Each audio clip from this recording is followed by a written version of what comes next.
Hi, everybody. Welcome back to the E3 podcast. I'm Melissa Johnson, and today I have Misty Flanagan on from Houston. My hometown. Yes, we love Houston. Yes, like the only two people probably that love Houston. Yeah, there's a bunch of them out there. We keep it a secret so it can stay our little hidden gem. So Yes, I agree with that. Love it. So Misty, tell the audience a little bit about you and what you're doing right now, or what kind of how you got started in real estate and then where you're at right now. Sure, absolutely. And thank you so much for inviting me to be on here. This is so exciting. I'm super, super pumped to chat. We had a good chat before to warm us up, and we got a lot in common. So this is going to be a great interview. Yes. So thank you. And so my name is Misty, and I am a full-time real estate investor and coach. I coach women in real estate as well, usually women that are brand new to the industry and would like some education and guidance. Come to me and we work together to help build their business. So it's a passion of mine, love doing it. And so I have experience in kind of a little bit of everything, wholesaling, new construction. As you can kind of see behind me, we're building some townhomes inside the Loop in Houston with my company Elevated Development. And I have experience with flips. We also have a company called Level Up Remodeling. We're investor friendly, which is nice. Kind of hard to find some contractors that really get it from the investor point of things. We have one rental. We're looking to build out that rental portfolio, hopefully this year and next year. I have dabbled a little bit in short-term rentals, not in commercial yet, but I guess you could consider some of the projects we're building, because we're building like 12 townhomes at a time. They're kind of considered commercial, but we are going to be venturing into that world as well. And so I really enjoy doing real estate, but I do it with my boyfriend of, it'll be 18 years this year. Oh my goodness. Wow. Yeah, we've been together forever. We have been doing real estate together full time, the whole time, actually. We dove straight in for almost 5 years. And we basically were in a place where we both worked for a company called Kiewit. They're a general contractor. And they moved us all over. He was a civil engineer, loved building things. I was in HR and business. And we were just kind of tired of the rat race. And we just really were very interested in real estate for a long time and decided to quit our jobs. We traveled for about 5 months because we knew once we started these businesses, we weren't going anywhere for a long time. And moved to Austin and kind of started our businesses there, and then decided to move to Houston right after Harvey and flip flooded homes. And we have yet to flip a flooded home, but that's because we got to end up going into these amazing projects, these new construction projects, which is really where we wanted to be in this industry, was to build from the ground up. And so Jason's primary focus is on those projects, and then my primary focus is helping with those businesses, but my primary focus is coaching women in real estate. I have group coaching through my Her Mindset Matters REI group program, and then now I'm doing one-on-one coaching. So it's really exciting. It's been quite a 5 years, and especially the last year. 2020 was a whirlwind, but I got into coaching in 2020, and so to me, 2020 was a great year because I found something I'm even more passionate about than real estate. And so now I get to do both. I mean, you can't go wrong there. Yeah, it is great. It absolutely is. All that talking we did before, and I didn't ask you when you started coaching. So we both started coaching last year. Yes. July 2020 is when I started the group coaching. And then I had women kind of go through my group coaching program, and it's only a 6-week program. And then they wanted to continue working with me. And so they asked if they could, potentially do like one-on-one. Is that an option? So I said, well, it is now. Let's figure it out. And then there's certain women that aren't into the group coaching, and they really just want that one-on-one, guidance and attention. And so then I started one-on-one coaching at the beginning of this year. I joined a coaching program myself to really better understand how to build that business, because education is everything, right? Yeah. And started that in December, and then built up my one-on-one coaching program to like 15 clients in like 3 months. Nice. And so, yeah, it's really just been amazing. And then we've had 40 women go through the group coaching program. So I just want to keep helping more women build their businesses. I absolutely love doing it. I feel like I have a lot of lessons learned to share. So if that can help cut their learning curve, and if I can be a support to them, it can be a very lonely world.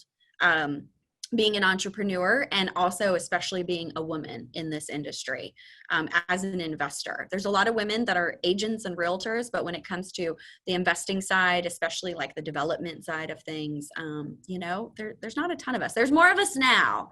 Maybe we're just coming out of the woodworks. I don't know, but that's really what's happening, because I I feel think so like too.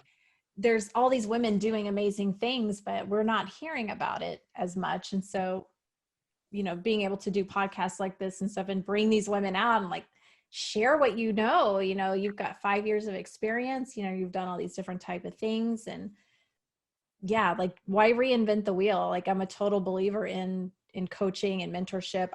So I hired a coach too for my coaching business, but I've had mentors and coaches in real estate, also over the years. Even though I've been doing it for 18 years, like, there's still always something new to learn. And so, Absolutely. you're probably like me, you take all that info in that we get from our coaches, work with it, use it, and then we're able to pass that on to our students as well and our clients. 100%, 100. And I've noticed too, when I've brought coaches and mentors into my businesses, like my businesses boom. Like, you kind of think like, oh, I've been doing this a while, do I need that? And then you bring them in and you're like, oh, wow. Like, yes, I did need that. And look how much I learned, and look how much better I'm handling being a business owner. And again, I'm taking so much of that and now applying it to how I'm coaching with my clients. And I will always, always, always have a little fund that is my personal growth and development fund.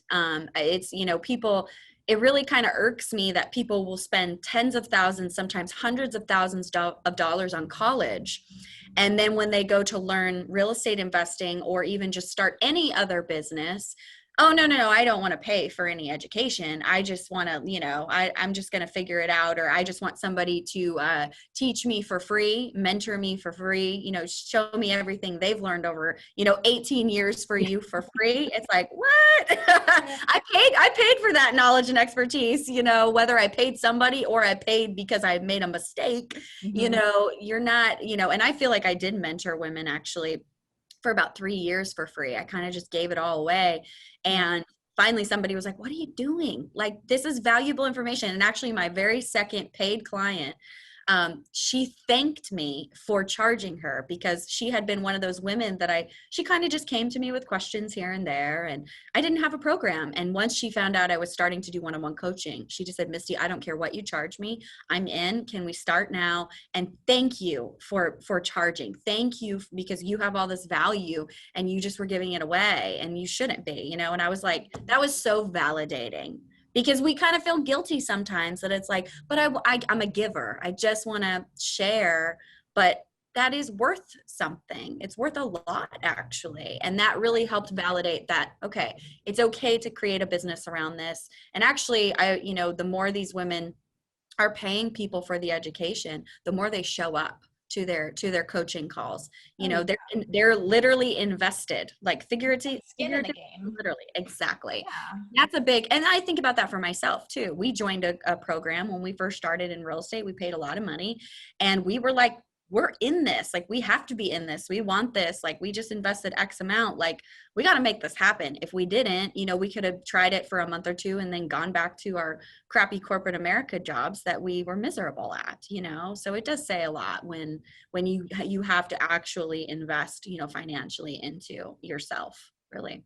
Yeah, I think that helps people take action on it too, because you don't want to pay for something and then not use, even though that does happen quite often too. I mean, how many times do you see people that, they'll sign up for a course or something and they never log in or do anything with it. And then they're like, I'm not getting any results? Like, because you didn't do the work and you have to. And that's, too, where like a good coach or mentor comes in, like, that's, if you're stuck in a place, that's what helps you level up and like get through that stuck part also. Yep. And I think that some people need that kick in the pants, whether you're sure. And maybe the thing is by having to pay for something, Yeah. Well, and most of these people have tried to do it on their own, or even used free mentors or whatever. And, nobody was really holding them accountable, you know, and that's the majority of the women that come to me. They come to me because they need to build self-confidence. And through that, that's educating themselves. That's taking action. I'm a strong believer in taking action, which creates results, builds self-confidence. And then they also say, I need the accountability. I need somebody to give me that kick in the pants if I'm not doing what I'm supposed to be doing. Because that is the most common thing when people would come to me at networking events when we used to have them. They're coming back around now. I'm very happy because I'm a very social person. But people used to come up to me and say, oh my gosh, Misty, I can't believe all that you've done in such a short amount of time. Like, you know, you've seen all this success, or what, you know, they think what they think, which I do believe I've seen success, but I'm like, okay, well, that's fine. But let's talk about what you're doing, you know. Well, I was going to start this marketing campaign and I was going to do that. And then I was going to place an offer here and there. And then life happened and this got in the way. And I'm thinking, so you're complaining about results that you didn't create. Like, you have to do the things to get the things. You have to, like, you have to take action. And then when I pointed out to them, they're like, oh, like that makes sense. I haven't done the things that you have done to achieve the success that you have achieved. And it hasn't been an easy road by any means. It's been the hardest 5 years of my life, but it's also been the most rewarding. And like, I've had so much growth and development within myself and my businesses. And just, I never thought I'd be an entrepreneur. And now I could never imagine going back to work for somebody else. But there's a lot. Yeah, right. But there's nobody talks about the learning curve of being an entrepreneur. Even if you are the CEO of a company, you're still working for somebody else in a sense, right? You know, you could be the highest on the totem pole, or really just climbing a corporate ladder and think, oh, wow, I did so well here. Like us, Jason used to build things for his, you know, as a civil engineer, and he got up to, like, you know, project superintendent, project manager role. We thought this was going to be easier for us. We were so wrong. Like, we did not understand the learning curve of the entrepreneurial side of things and the hiring of employees. Managing a team as an employee is very different than hiring and managing employees as a business owner. There's just all of these things that we don't account for. And I think people get into this industry and they think it's going to happen overnight. And there's a lot of gurus out there that make it seem like it's so easy. And then when they hit these massive learning curves, they're like freaked out. They're like, I didn't anticipate this. I'm like, you got to learn. Like, that's part of this. You have to allow for the learning part of it. And, you know, that comes from doing, and they're usually so scared to do any of it. And that's where we push them in our coaching, don't we? We push them to get outside the comfort, you know, zone. Let's talk about the mindset, and which is, you know, so that's what we were talking about a while ago too, is just mindset, because that's where a lot of this stuff starts. You know, people not taking action, and, you know, why is that? And like we were saying earlier, you know, people, and especially because you and I work with a lot of women. And so you know, what I think we've both found with that is women have issues with self-confidence and just having the courage to step out and do something. Like, they need permission almost to go out and do it and be successful at it. And so what are some things, talk about mindset. What things can you share with people that if they're just getting started to help them with their mindset? Yeah. I mean, mindset is I didn't actually realize how important it was until about the last 1 or 2 years, I would say. I started working with a life and business coach. You know, I was one of those people that was like, oh, well, I joined a real estate investing program and network. Like, that's all the coaching, you know, that I'll need. And then as we were getting deeper into these businesses, you know, there's stuff that comes up and stuff that goes wrong and stuff, you know, we're still learning. We're only 5 years in, and I think no matter where you are, there's still going to be things that pop up, you know, that you're going to be like, oh, wow, didn't expect that to happen, you know, and I attest to that personally. Yeah. Right. Exactly. And we kind of just think the more we like, that doesn't. And so I was at a point where to be honest, I was really stressed out. I was like, you know, these businesses, I was taking it too emotionally. I was making a bigger deal out of what was going on. We were dealing with some employee issues. This is the first time we'd had employees. And like I said, we didn't account for the learning curve that was involved there. And it was like, I was going on what's called like a tailspin. And I was just like, oh my gosh, these businesses and And what working with my life and business coach, Deidre, helped me understand was that I needed to stop being so emotional about the decisions that needed to be made in my businesses, and I needed to take a step back and really look at what's going on and be more logical. And so what happens is when we get emotional, it's like the world is ending, right? Like we were talking about when COVID hit, I had this moment where I was like, oh my gosh, we're building 24 townhomes and the economy is going to take a tank and everybody's going to lose their job and nobody's going to be able to afford these townhomes and we're going to have to file bankruptcy. And like, I did this with Deidre, and thank God I had her at that time. Let me tell you, I started working with her in February of 2020. So literally a month before like COVID. And she was like, okay, so there's a lot going on up there,? And so we tailored it down to like, what is it that you can control? Are you going to stop building your townhomes? And I said, well, absolutely not. She said, okay, so what are the things that you can control? I said, well, we can keep building. And I said, we can just really plug ourselves into what's going on with the economy. We're part of the Greater Houston Builders Association. They were doing webinars almost like once a week with economists and just all, that were having predictions on what was actually going to happen to the economy and to the real estate market. And whether I wanted to hear what they said or not, I logged on to those webinars. And fortunately, every single webinar was the real estate market is going to bring this economy back. And guess what? It did. I mean, the real estate market is booming. And so when I started understanding, just focus on the things that I can control. I can't control COVID. I can't control how long we're going to be locked down. We were deemed essential, thank goodness, so we could continue building. It really just helped me shift my perspective in all areas of my life in what I can control. And I think that's the biggest fear when women come into this industry is all the what ifs.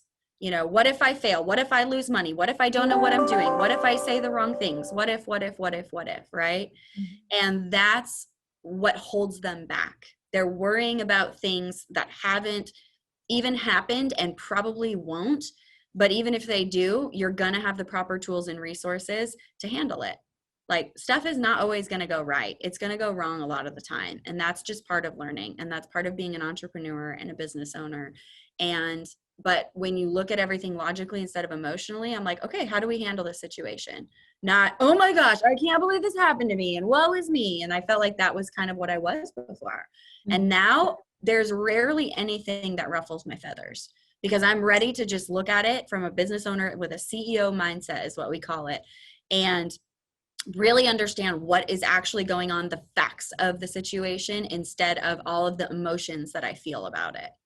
And then that's how I come to a decision as to how I'm going to move forward in that situation, good or bad, right? Even a good thing, making an offer on a property, that's a scary thing.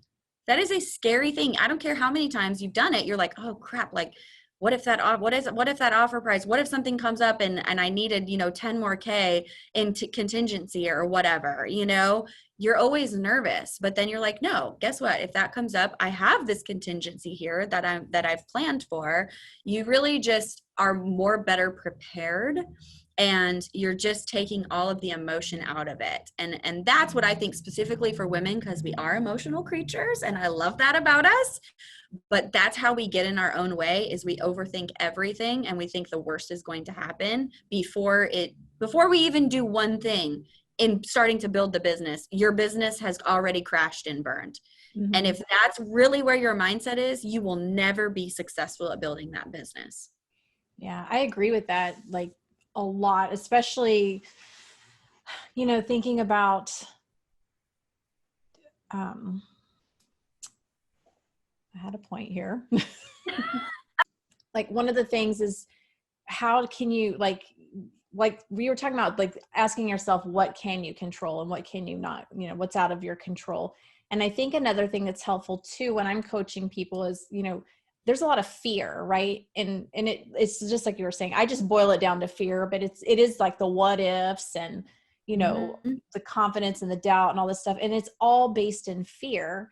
And so how do you conquer that fear? And one way is by having a plan You know, if you do take the time to like, okay, what's worst case scenario? If this thing happens, if this what if happens, right, that you're so worried about, what's the plan? What are you going to do about it?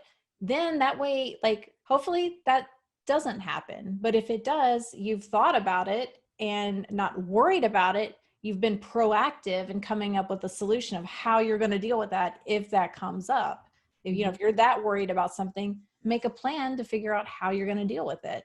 Yep, 100%. And I think that's too also where people don't understand with when going through a coaching program or hiring a coach or mentor, or whatever you want to call it. That's what we actually do with those women, you know, and that's where they come and they're like, I'm really interested in real estate investing. And they have all these big, beautiful goals. And I say, and I'm like, I love these big, beautiful goals. Now, what is the big, beautiful plan to get you there? Well, that's where I'm struggling. That's where I'm not sure. I said, okay, let's hop on a Zoom call. You know, let's jump on the phone.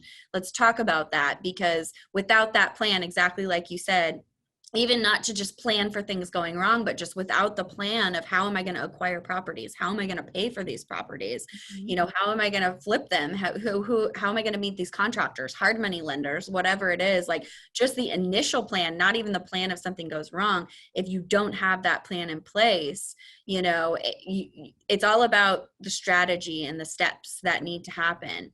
You know, there's so many people that are, oh, just go put out 100 bandit signs.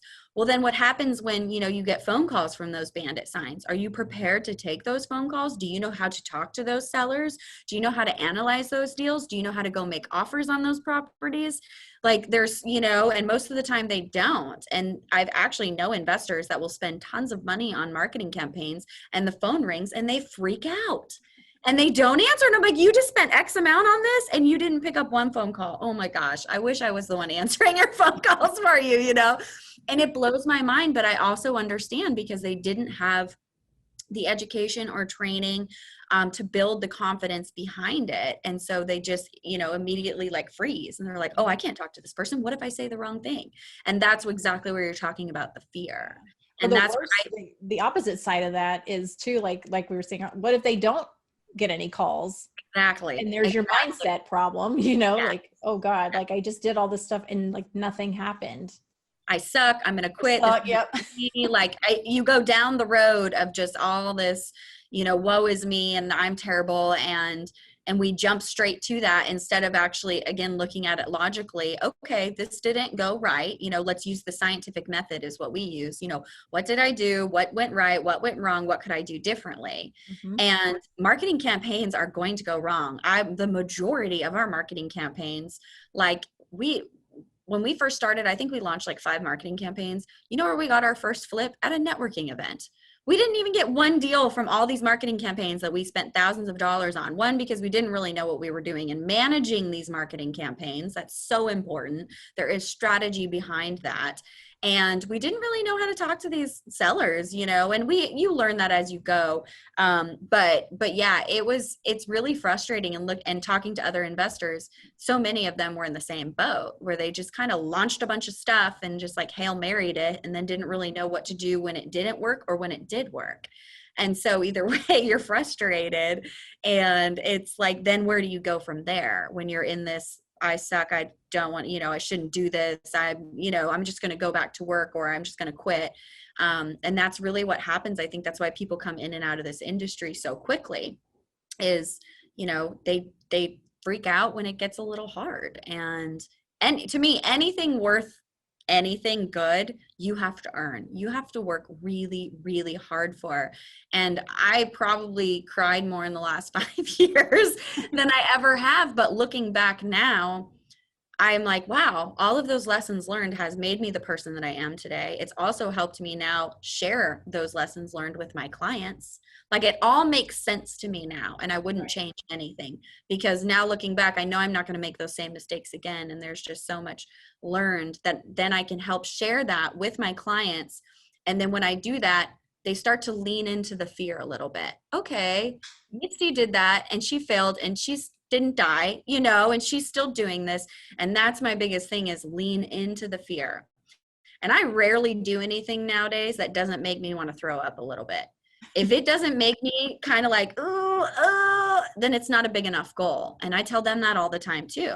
I'm like, if you got rumbles in your stomach and butterflies, good or bad or whatever, and you might puke a little bit, like we're on the right track. Like, and they're like, okay. I'm like, trust me, like seriously. So yeah, you just got to lean into that fear 100% and be prepared. And even if you're not, you'll figure it out and have that network of people, those coaches, those mentors, those programs, have that network. I've had to lean on my network multiple times that people are more experienced than I am 100%. I'm always going to be learning, and so will they. And maybe we can help each other out, especially in those times, right? Definitely. And I think you said something like very important right there. Who are you surrounding yourself with? And that's another conversation that I like to have with people, because when you're trying to get started in this, that is part of your mindset a little bit is, who are you listening? Who's in your ear, right? Like do you have cheerleaders behind you, or do you have naysayers around you? The people that are like, and everybody knows somebody like this, where it's like, oh, well, I hope that works out for you. Or I don't know if that's such a good idea right now. It's like they're well-meaning, I think most of the time, but it can play with your head a little bit too, right? Absolutely. Absolutely. And it's actually something I work on very diligently now. Is I used to listen too much to what other people had to say. And I would constantly ask other people's opinions instead of trusting my own self. And it's still something I struggle with. And I would get that. And then I would I'd have a new marketing campaign idea, or I'd want to put an offer on a property, and they'd be like, well, I don't know. Now, looking back, these were probably some people that had never even done a deal yet. Why am I even asking them? I was going to say, you got to be mindful of who you're asking for. Yeah, it's like now I'm like, it kind of blows my mind. And that's where actually one of my coaches right now is Rob Dial. He's the mindset mentor guy. He has a podcast. He's in Austin, right? Yeah, he is. I met him at an event. He's great. I love his mindset stuff. He's amazing. So he has a program that actually helps you build a coaching program. And so I'd been listening to him for over a year and ended up joining his coaching program to help me build out my coaching programs. And now I'm in his mastermind. Like he's amazing. But he says all the time, he's like, who are you going to, just like you said, for this advice? Like, if your mom is chiming in and saying, oh, I don't know if you should really start real estate investing, Well, has your mom ever been a real estate investor? Does she know anything about real estate? And that is where I don't think we think about that, because these are important people in our lives personally. Mm-hmm. And we don't think about, well, have they ever even been a business owner? And actually one of my really good friends, Cass, she's part of Business Breakthrough, the coaching program. We've become very close. She's a badass. She's so awesome. And her mom said to her, like, are you sure you should be a business coach? Like, I don't really know. She started a successful salon business at 19 that skyrocketed. She's done very well. She says, okay, Mom, she said, so if you were to start a business tomorrow, who would you go to for business advice? And she said, well, you, of course. She's like, so why couldn't I coach other people? And her mom was like, oh, good point. And so I just love her that she it put her mom in her place in the most like sweetest way ever. But yeah, we don't think about that, because these are important people, parents, siblings, friends, friends from high school that, it's like, they don't really know, and I love them. That's fine. But yeah, we kind of don't really, read into that as much as we should. And we really should be asking the advice, like I should be asking you advice. You've been in this longer than I have. Like I should be coming to you versus going to my mom and saying, should I do this deal type situation? And again, even if you have those people that are your personal, friends, family members, if they are chirping in your ear in a negative way, distance yourself a little bit, not necessarily that you got to cut them completely out, but I really I'm very aware of what I call my circle of influence. Mm-hmm. And I only surround myself with people that are really into growth and development and wanting to live a positive, healthy life. And the woe is me people, I'll try to kind of help or whatever, but then also they have to be the ones to make the change. Exactly. And, so it's not that I don't talk to those people at all, but it's like, I've really noticed being around certain people and how it's impacted me personally and my businesses. And it's it plays a much bigger part than I think we give it credit for. And you yeah. really have to be very diligent and aware of what is chirping in your ear and what that messaging is saying to you and how it's impacting how you react and the things you do and how you feel about yourself, Mm-hmm. and it's a lot of awareness. Let's just say that. It is. And that's, yeah, exactly. That's one of the things that, I talk about a lot too, is self-awareness, like, because a lot of this stuff, it just goes back to that. Like, if you're not self-aware of things, if you can't get to that point where you can be honest with yourself about things, then that really inhibits your growth, I feel like, because you've got to be able to spot these things, recognize what's going on, and then, figure out how you're going to get through it.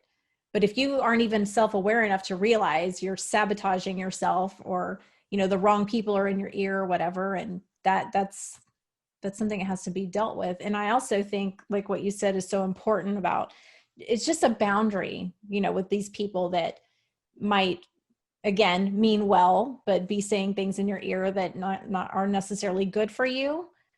But just, it's okay, and know that it's okay to set a boundary with those people. It doesn't mean you never talk to them again. Right. It just means that maybe you only share so much with them, or you keep conversation very surface level, but these aren't the people that you want to go to for advice or anything that's going to make you doubt yourself, I think. Right. Absolutely. Awesome. Yeah. Well, Misty, this has been really fun. I so appreciate your time today. Yeah, this was awesome.